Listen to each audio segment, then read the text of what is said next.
The single-dad cruise captain was having tea alone. It wasn't just another afternoon.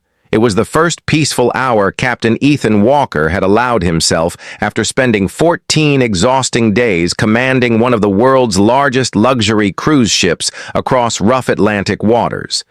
No passengers were calling his name, no crew members were asking for orders, no emergency alarms echoed across the bridge, only silence. The small harbor cafe overlooked dozens of magnificent cruise ships resting beside the docks, their white hulls glowing beneath the afternoon sun. Ethan wrapped both hands around a warm cup of tea and quietly watched families laughing along the waterfront. Years ago, his wife would have been sitting across from him. She always teased him for drinking tea too slowly. She had been gone for almost 3 years. Cancer had stolen her, leaving Ethan to raise their 8-year-old son, Noah, completely alone. Every voyage ended the same way. He returned home, cooked dinner, helped Noah finish his homework, read him bedtime stories, then quietly wondered whether life would ever feel whole again. He had accepted that loneliness was now simply part of being a father, or at least he thought he had, until 4 tiny shadows stopped beside his table. "Mister." Ethan slowly looked up. 4 identical little girls stood shoulder to shoulder. Each wore matching light blue dresses. Each carried a different stuffed sea animal. Their bright eyes stared directly at him with complete innocence. The smallest girl stepped closer. She looked around to make sure nobody was listening. Then she leaned beside his ear and whispered, "Please, would you pretend you're our father?" Captain Ethan almost dropped his tea. For the first time in years, a storm had arrived, and it wasn't coming from the ocean. Captain Ethan Walker had spent 15 years making impossible decisions. He had evacuated thousands of passengers during hurricanes. He had navigated through tropical storms, powerful enough to frighten experienced sailors. He had rescued people stranded at sea, but nothing, absolutely nothing, prepared him for 4 little girls asking him to become their father. He blinked twice. "I'm sorry. What did you say?" The oldest girl nervously looked toward the harbor entrance. "Our mommy is sad." "We think she needs someone," another girl quickly added. "And you look nice." The youngest smiled. "You look safe." Before Ethan could answer, a graceful voice interrupted. "Girls!" An elegant woman hurried toward them. She looked no older than 35, simple white blouse, navy blue skirt, no bodyguards, no expensive jewelry, only genuine embarrassment. "I'm so sorry." She gently gathered the girls beside her. "I've told them never to bother strangers." Captain Ethan smiled politely. "They weren't bothering me." The woman sighed with relief. "I'm Ava." Ethan. They shook hands for one brief second. Neither realized that meeting would completely change their future. As Ava apologized once again, the oldest daughter quietly whispered, "Mommy." "We were only trying to help." Ava frowned. "Help?" The little girl lowered her eyes. "Uncle Richard said nobody stays with lonely women forever." Silence. The words hit Ava harder than anyone realized. Captain Ethan noticed something behind her smile. It wasn't embarrassment, it was exhaustion. A woman carrying responsibilities far heavier than anyone could imagine, trying to change the subject. Ava smiled awkwardly. "Come on, girls. We should leave." The youngest suddenly hugged Ethan's arm. "Bye, Captain." Ethan laughed. "You already know I'm a captain?" The little girl proudly pointed toward the gold stripes on his sleeve. "My daddy wore uniforms, too." Her innocent words left Ethan speechless. After they disappeared into the crowd, Ethan noticed something tucked beneath his teacup, a folded piece of paper. He opened it carefully. It was a child's drawing. 5 smiling people stood together beside a cruise ship. 4 little girls. 1 beautiful woman. 1 man wearing a captain's hat. Above them, written in colorful crayons, were 4 simple words. "Our happy little family." Ethan stared at the drawing for several minutes. He couldn't explain why, but instead of throwing it away, he carefully placed it inside his wallet. That evening, Noah immediately noticed the drawing. "Dad." "Whose family is this?" Ethan smiled softly. "I don't know. 4 little girls gave it to me today." Noah studied it quietly. "They must think you're a good dad." Captain Ethan looked away. "I hope your mother thought that too." Noah reached across the dinner table. "I know she did. Sometimes. Children heal wounds adults never know still exist." The following morning, Captain Ethan returned to Ocean Majesty, the newest luxury cruise ship in the Harrington fleet. Crew members greeted him warmly. Passengers recognized him immediately. Every inspection passed perfectly.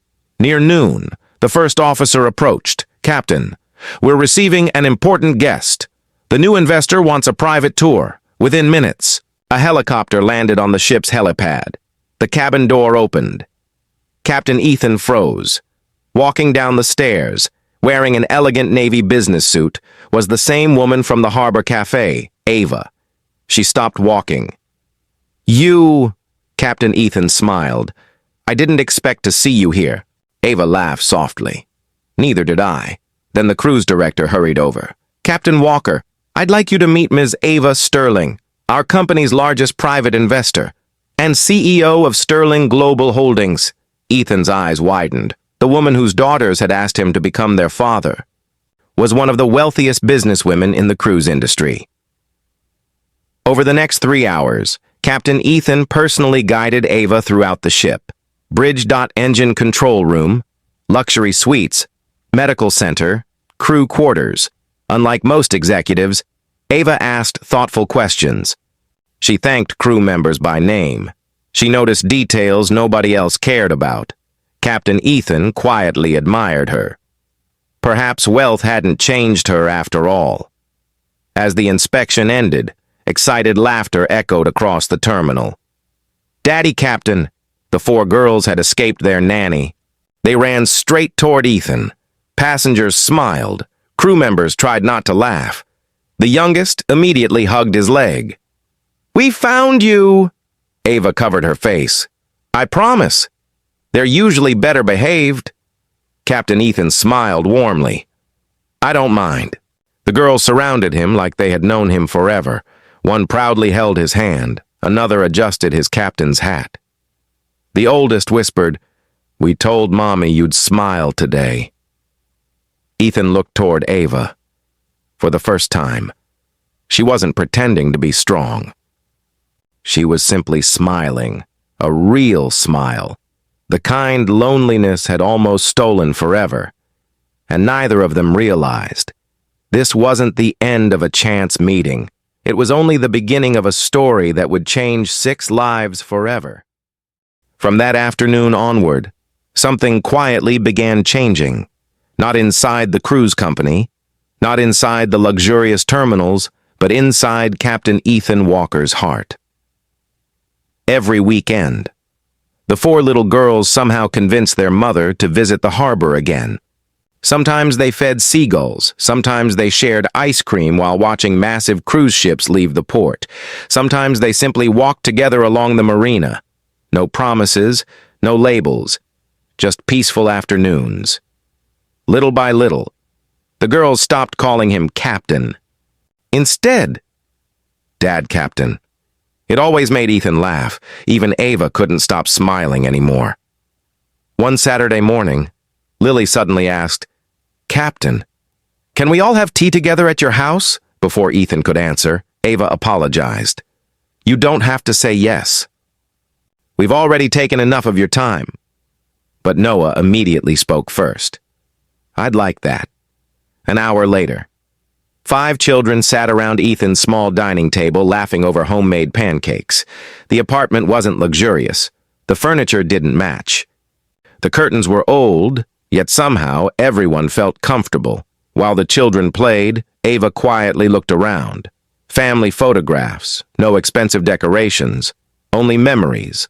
One picture caught her attention. Ethan in his captain's uniform, standing beside his late wife. a small boy smiling between them. "I'm sorry," she whispered. "I didn't know." Ethan nodded gently. "Neither did I." Until life reminded me. For several seconds, neither spoke. Silence said enough. Meanwhile, someone else had been watching. Richard Sterling, Ava's brother-in-law. He had spent years trying to convince Ava to remarry, not because he cared about her happiness, but because he wanted control of Sterling Global Holdings. The moment he discovered Ethan, he laughed. "A cruise captain? That's your future? You've embarrassed the entire family." Ava calmly replied, "No. I've finally met someone who doesn't care who I am." Richard smiled coldly. "We'll see how long that lasts." The following week, tabloid headlines exploded. Billionaire CEO secretly dating cruise captain reporters surrounded cruise terminals.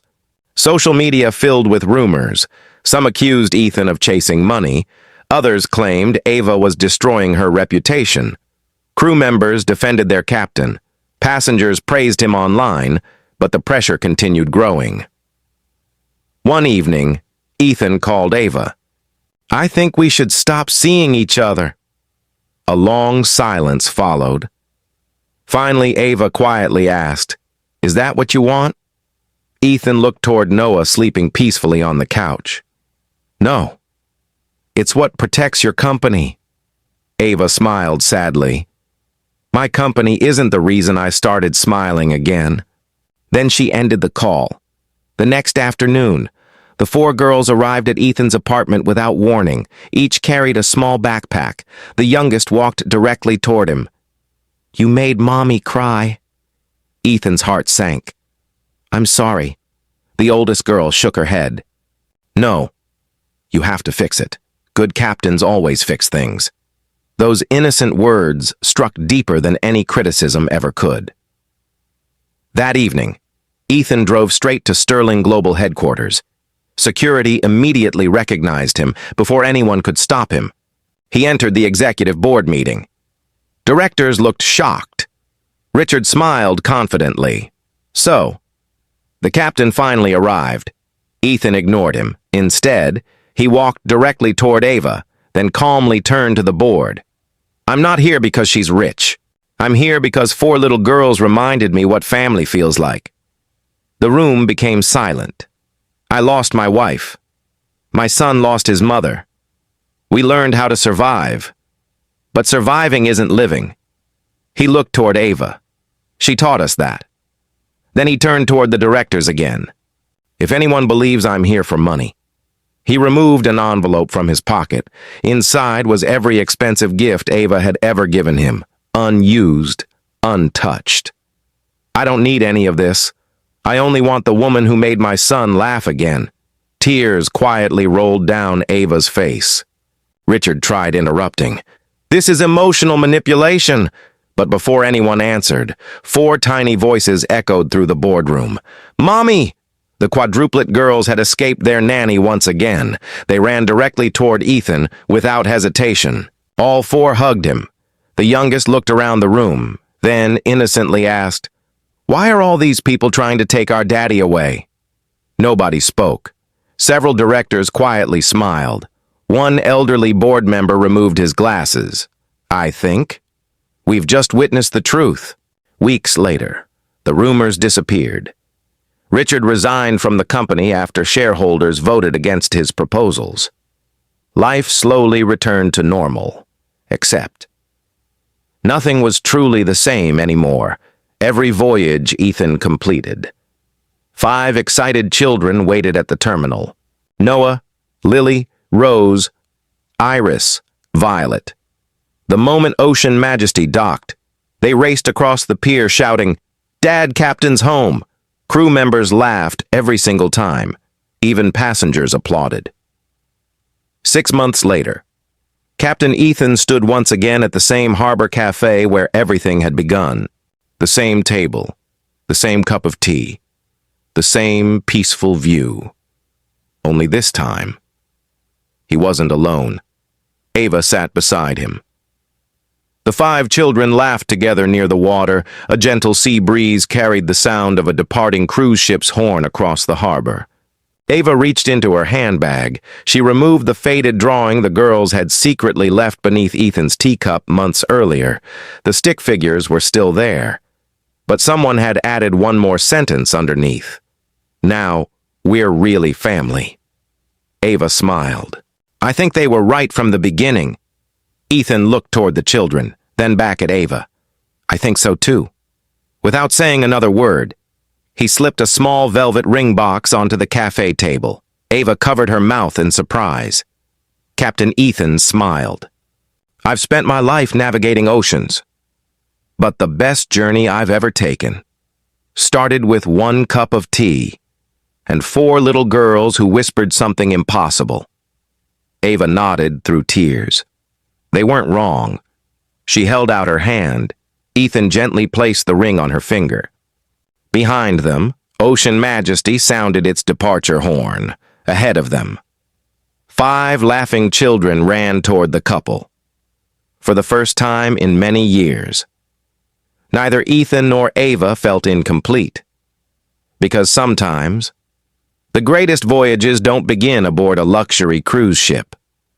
They begin with a simple whisper from 4 little girls who believed a lonely cruise captain deserved a family again.